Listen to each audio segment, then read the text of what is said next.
예, 예, 정주진 박사님을 모시고 전 시간에 이어서 또 우리 이승만 대통령의 하와이 교포들을 대표로 해서 시어도 루즈벨트 미국 대통령을 만나가지고 한국의 독립을 호소한 그런 부분에 대해서 한번 또 자세히 한번 설명해 주실까요? 예.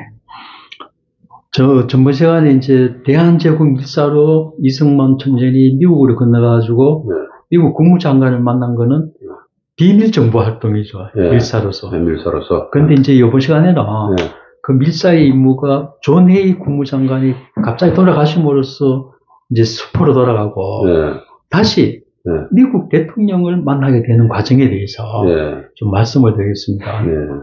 그러니까 이제 1905년 7월이면 그 러시아하고 일본의 전쟁, 레일 전쟁이 막바지에 이르는 단계입니다. 그러니까 레일 전쟁 그 당시에 미국의 시어도 루스벨트 대통령이 이 시어도 루스벨트 대통령은 그 2차 대전 때 미국 대통령이었던 프랭클린 델라노 루스벨트하고는 다른 사람입니다. 그렇죠. 루스벨트라는 이름은 같은데 다른 사람이 이 시어도 루스벨트 대통령이 그 일본하고 러시아의 전쟁을 중재하기 위해서 그 중재안을 냅니다. 그래서 러시아 대표하고 일본 대표를 미국 뉴햄프셔주 포츠머스 군항으로 초청해가지고 그 전쟁 종결회담, 레일 전쟁 종결, 외교적 연구로 이제 강화회의라는 강화회의, 그걸 이제 자리를 마련했습니다. 거기에 이제 그 존 헤이 국무장관이 죽고 그 직후에 이제 루스벨트 대통령이 해서 그걸 마련했는데 이 포츠머스 회의를 준비하면서 그 시어도 루스벨트 대통령은 또 하나의 그 외교적 그 전략으로 그 당시에 미국 육군 장관이 태프트인데 이 태프트도 그 루스벨트에 이어서 대통령까지 한 사람입니다. 1909년부터 1913년까지 이 태프트를 일본에 보내가지고 그 당시에 이제 가스다 수상하고 그 비밀 협정을 맺게 합니다. 이른바 우리 가스라 태프트 밀약. 그렇습니다. 그 미국의 이 필리핀을 식민지로 삼는 걸 일본이 용인해주고 일본은 간섭하지 않는다. 대신 미국은 일본의 항구 침략을 인정한다. 그런 이런 비밀 협약이었죠. 그 참 우리 역사적으로도 좀 불행한 사건이었습니다. 그렇죠. 그런데 이 당시에는 비밀 외교가 성행했습니다. 요사이에 보면은 우리가 부산 엑스포 유치 실패해가지고 뭐 외교력, 정보력이 지금 문제가 되고 있는데 과거 이때 이제 20세기 초반에는 비밀 외교가 성행했습니다. 그래서 비밀이 국가 대 국가가 협상하는 걸 알 수가 없지 않습니까? 그런 식으로 이 미국도 그 당시에 일본에 가가지고 그걸 이제 서로 암묵적으로 합의를 본 거예요. 근데 이 비밀 외교 내용을 아무도 몰랐는데 1924년도에 미국 외교사 연구가 덴네트가 이 서류를 발견을 했어요. 그래 한 20년 지난 다음에 이게 드러나서 알게 됐죠. 근데 그 당시에 이제 가스라 태프트 밀약을 맺으러 가스라가 일본을 가면서 그 당시에 이제 비행기도 없고 배를 타고 다녔습니까? 배도 뭐 한꺼번에 가기 힘들고 하와이 호놀룰루에 중간 기착을 한 거예요. 그러니까 그 당시에 우리 교포들은 그 미국의 속도 잘 모르고 태프트를 열렬히 환영한 겁니다. 뭐 우리 좀 도와주세요. 이런 식으로 환영하면서 거기다 좀 더 구체적으로 우리가 이제 미국 대통령을 만나서 조미 수요 통상 조약을 좀 지켜라. 이래 탄원을 할 테니까 우리가 미국 대통령을 만날 수 있는 소개장을 좀 써달라. 하와이 교포들이 요청을 한 겁니다. 그러니까 또 태프트가 또 써줬어요. 미국 대통령 만나게 그 소개서를. 그러니까 하와이 교포들은 하와이에 있던 윤병구 목사. 윤병구 목사를 미국 본토를 보내가지고 이승만 그 청년하고 같이 한번 만나봐라. 이래가지고 이승만 박사하고 윤병구 목사하고 그 이제 강하이 한 장소 근처 찾아가서 루스벨트 대통령을 만나게 됩니다. 이 만날 때도 며칠 동안 그 언저리에서 왔다 하니까 미국 신문에 당신들 약속하고 안 만나준다. 이래 그렇죠. 비아냥거리고 이랬는데 만나게 됐어요. 그래 만나니까 그 미국 대통령이 하는 이야기가 루스벨트가 이런 문서를 그러니까 탄원서를 하와이 교포들이 작성한 탄원서를 이승만 윤병구 목사가 가지고 서재필 박사 그때 미국에 있었거든요. 최종 검토를 받아서 탄원서를 갖다 내니까 루스벨트 대통령이 하는 말이 중국에서도 이런 그 비슷하게 가져왔던데 나는 일본하고 러시아 회담을 주선하는 사람이지 내가 이걸 어떻게 할 수 있는 입장이 아니다. 그러므로 이제 중국도 공식 채널을 통해서 접수를 했는데 한국도 미국 국무부를 통해서 주한 미국 공사를 통해서 국무부를 통해서 정식으로 접수하면은 내가 강하게 토의장에 내놓기는 내놓겠다. 이렇게 답변한 거예요. 그 어떻게 보면 이승만 그 청년들 봤으면 대단한 성공을 거둔 거죠. 미국 대통령이 공식 추천을 접수시키겠다. 이래가지고 기쁜 마음에 돌아와가지고 그 당시에 워싱턴 주재 한국 공사가 김윤정이라는 사람인데 그거 가서 딱 이야기를 하니까 의외의 반응을 보이는 겁니다. 그 당시에 김윤정은 본국에 훈련이 없었다. 이런 이유로 난 그렇게 못하겠다 이래 나온 거예요. 그리고 그 당시에 대한제국 말기에 특히 레일전쟁 끝무렵에 일본의 승리를 돌아가니까 그 관료들이고 이런 사람들이 이제 친일적으로 다 돌아간 거죠. 그래서 김윤정도 이제 뭐 나라가 망하게 생겼는데 이도 본인의 이해를 가질 겁니다. 그래서 그 김윤정을 찾아간 이승만은 격렬하게 항의를 하는데 그 이승만의 그 아끼는 제자였던 이훈순 선생이 쓴 인간 이승만 하는 책에 보면은 그 당시에 이승만 그 청년이 김공사 무슨 말씀이십니까? 조국을 이렇게 배반할 수 있습니까? 그리고 이제 그 집안에서 김공사의 어린 아이들이 나오니까 그 아이들을 쳐다보면서 아버지는 너희들의 자유를 팔고 있다. 아버지는 너희들의 자유를 팔고 있다.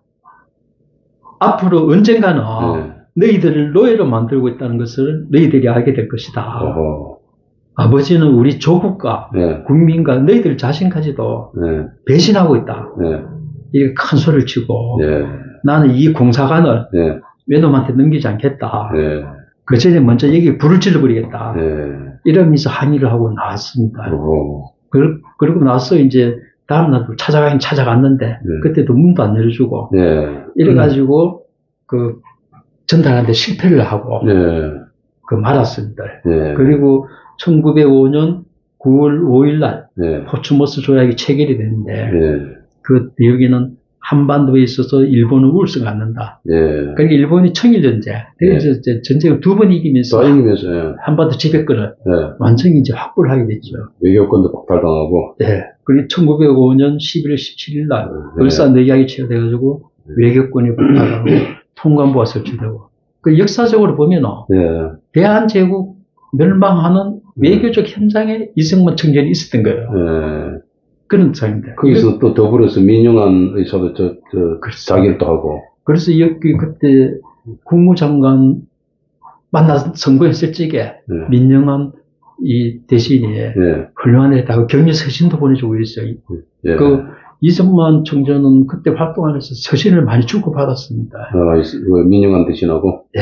이런 서신 내용도 오늘날 용어 좀, 근데 그 당시에 서한들을 보면은 굉장히 어렵습니다. 이게 한글 맞춤법 같은 게 안 돼가지고 한참을 들어봐야 이게 무슨 말인지 이게 영어보다도 중국어 영어보다 더 어려워요. 근데 이런 걸 좀 알기 쉽게 해가지고 우리 후세들이 편하게 이해하도록 하는 그 연구 사업을 해야 되는데. 맞아요. 그동안 우리나라도 뭐 진짜 먹고 살다고 바빠가지고 이런 부분은 연구를 이제되고 등한시하고 연구 개발 투자를. 그래서 민영환 그 대신 또 억울한 마음에 11월 29일 날 자결을 했어요. 자결하시고. 아이고. 이분은 자결할 적에도 배를 찌르는 거 잘 안 되니까 목을 찔러서 자결을 했어요.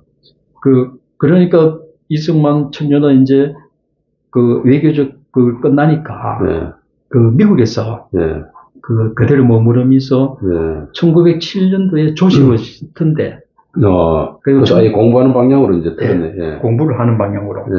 그리고 1908년대에 하버드대 석사. 그리고 1910년 6월달에 프린스턴대 박사.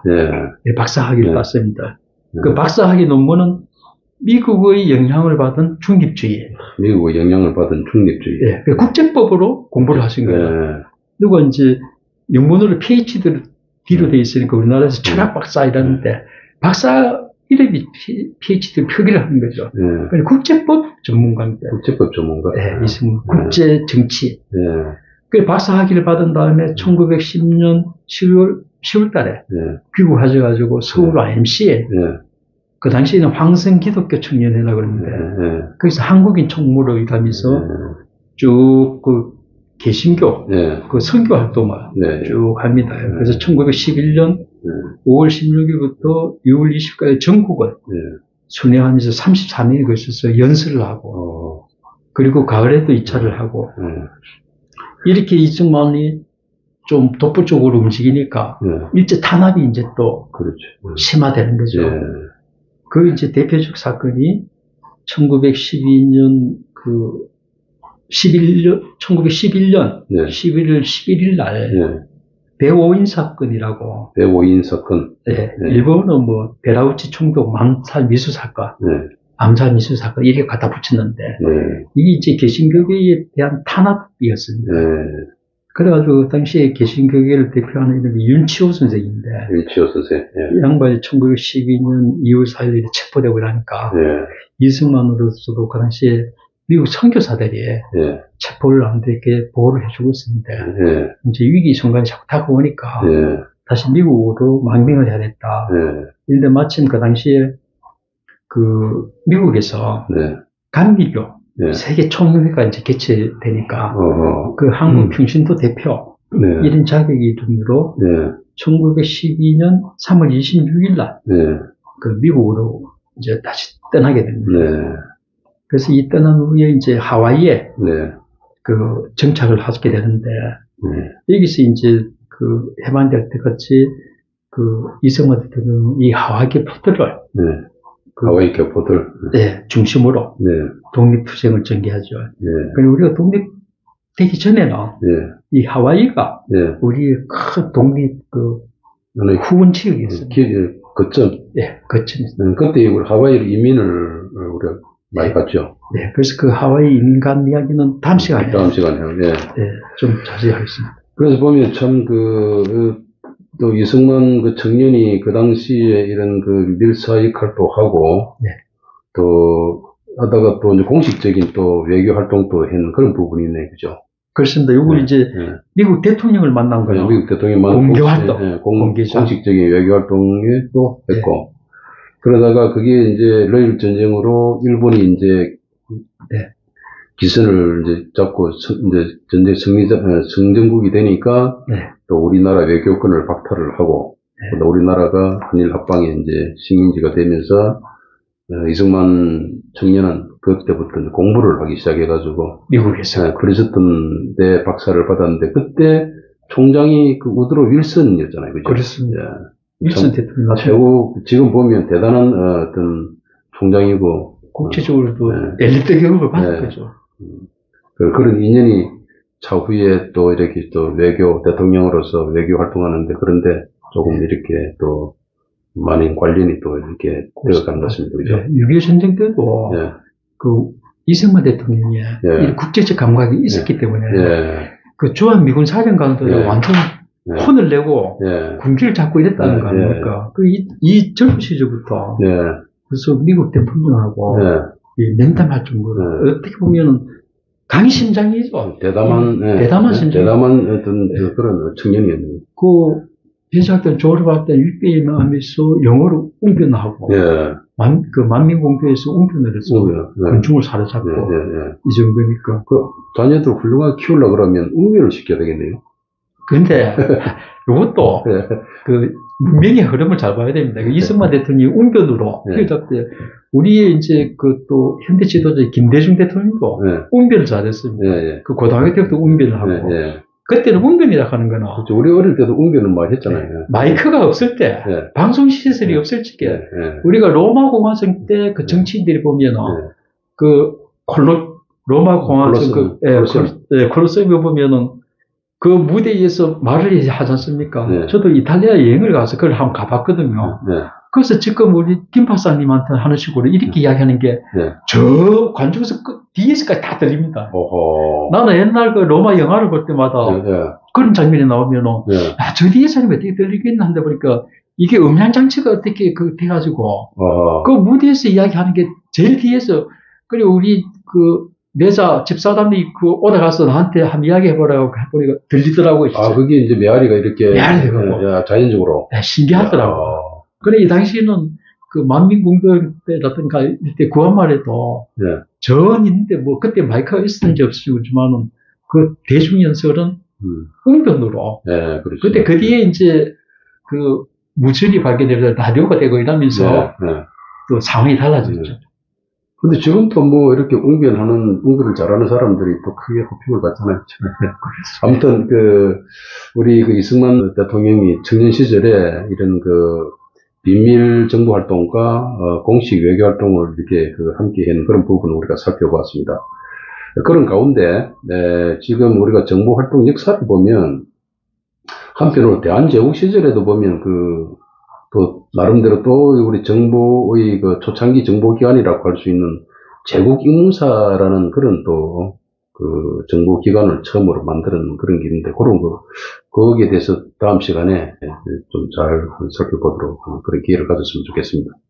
자, 이상으로 여기까지 하고 다음 시간에 제국인문사라는 정보기관에 대해서 한번 또 공부를 해보도록 하겠습니다. 이상입니다.